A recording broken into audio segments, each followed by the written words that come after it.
Bueno, vamos a hablar de actualidad política también y de algunas cuestiones que tienen que ver con mediciones y con personajes de la actualidad de nuestro país y también, ¿por qué no?, del pasado más reciente. Hola, ¿cómo estás? Lorena, un gusto. Bienvenido, Nicolás, gracias un por gusto. estar ¿Cómo aquí estás? nuevamente, gracias por venir. Bueno, vamos a preguntarle a Julián Libonati, que es el director de estudios cuantitativos de la consultora Así 3.0, es. que junto con la gente de Taquión siguen elaborando Mediciones cada tanto. sistemáticas de la opinión pública. Pero es fantástico porque además aparecen cosas muy curiosas y son bastante novedosas las mediciones que Sí. hacen.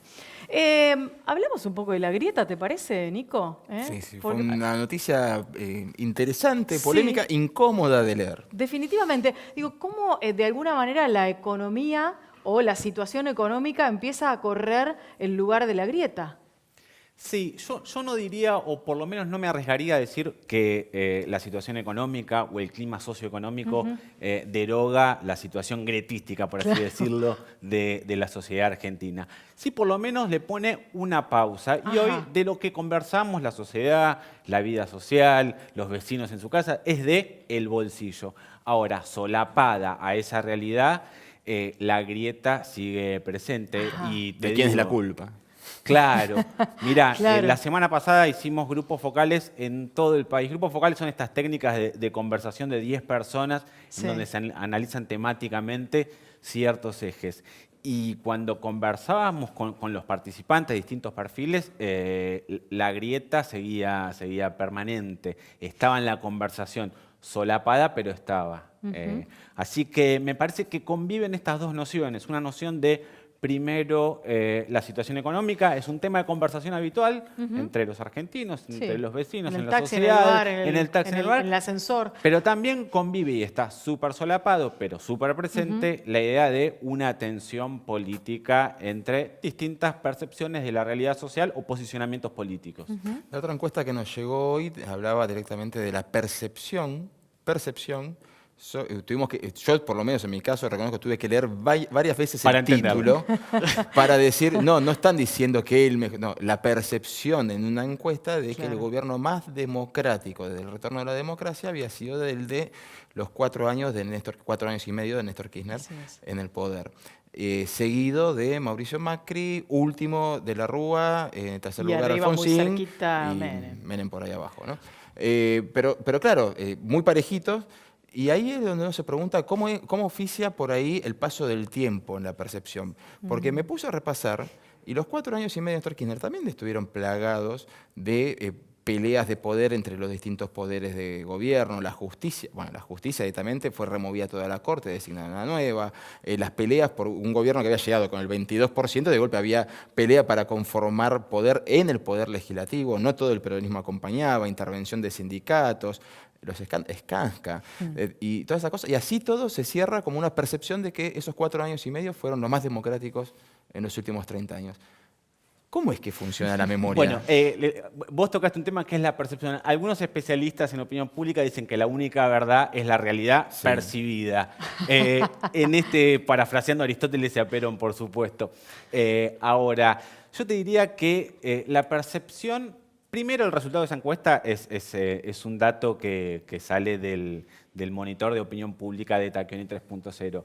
Lo que esconde en realidad es un promedio. Los promedios son siempre confusos y solapan un montón de cuestiones. Nosotros cuando preguntamos cuál es el presidente más democrático de por lo menos del último ciclo de gobierno democrático, de regímenes democráticos en Argentina, nos da que el 20% de los argentinos manifiesta Néstor Kirchner y el 20% Mauricio Macri. En un segundo nivel, 18% Raúl Alfonsín y 15% Cristina Fernández de Kirchner. Ahora, cuando nosotros debatíamos los resultados, primero decíamos son polémicos, como bien vos decís, Nicolás, pero también son sumamente dispersos. Nosotros esperábamos mayor agregación en las respuestas y vemos que aún dentro de mismos perfiles sociopolíticos, no sé, cercanos al peronismo, cercanos al kirchnerismo o contrarios al kirchnerismo, más cercanos al macrismo, no agregan sus opiniones en términos de vamos todos con Alfonsín, vamos todos con Mauricio Macri. Entonces, agrega más interrogantes, me parece, que la situación y la lectura y la interpretación de esos datos. Ahora, la percepción me parece que está clara y siempre puesto en la mesa de cómo percibe cada uno de los perfiles políticos cuál fue el gobierno más democrático. Sí. Incluso para la chicana, si agarras el 20 de Néstor y el 15 de Cristina, que suma 35. Del 35 del kirchnerismo. Del Frente para la Victoria. Eso, dentro del propio kirchnerismo rescatan más democráticamente al de Néstor. Exactamente. Claro. Eso es un tema también para pensar, para interpretar. Dentro de la épica kirchnerista, la que tiene como mayor relevancia, o por lo menos últimamente, es Cristina Fernández de Kirchner. Sin embargo, ahora, cuando le preguntamos a la gente dónde se rescata o la figura que se toma, es más Néstor Kirchner. Ahora, en esto mismo que decía Nico, y me quedo pensando en la cuestión de la distancia, ¿actúa a la distancia, actúa el hecho de la desaparición física? Digo, ¿cuánto tiene que ver en la percepción el hecho de que Néstor Kirchner haya muerto? Es muy interesante y se ve claramente en la figura de Raúl Alfonsín. Si debatiéramos o charláramos en una charla de café o en la calle, ¿cuál diríamos que es el presidente por definición democrático? Raúl Alfonsín. Diríamos claro, Raúl Alfonsín. Sí, bueno, en el resultado de esta encuesta está recién tercero. Y lo que está mediando en esa situación es una variable que es edad. No sé, también una charla de grupo focal. Le preguntamos a millennials. Le pasamos el video de Raúl Alfonsín hablando o dando un discurso en Ferro. Y preguntaban, ¿quién es ese señor? Claro, entonces, tremendo. En esa variable, también la variable etaria es algo que pesa. La variable educativa. Variable educativa también. Digo, variable educativa también. Es 83, tampoco estamos hablando de la prehistoria. Era un presidente de hace 20 y pico. Bueno, era una realidad. Es una realidad que nos sorprendió.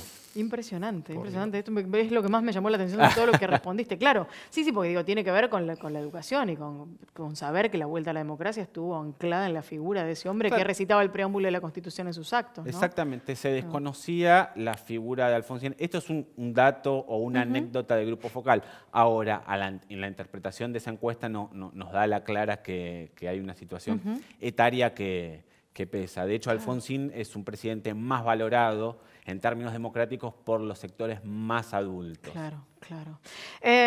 Si nos ponemos a pensar en la actualidad, digo, teníamos como mojón el final del Mundial para el lanzamiento de campañas, se había mencionado, no se esperaba que todo lo que sucedió en materia económica ocurriera de la manera que ocurrió, creo que fue por eso. Un cisne negro. Exactamente. Y a partir de ahora empezaron como tímidamente a aparecer algunas instancias de lanzamientos, entre muchísimas comillas.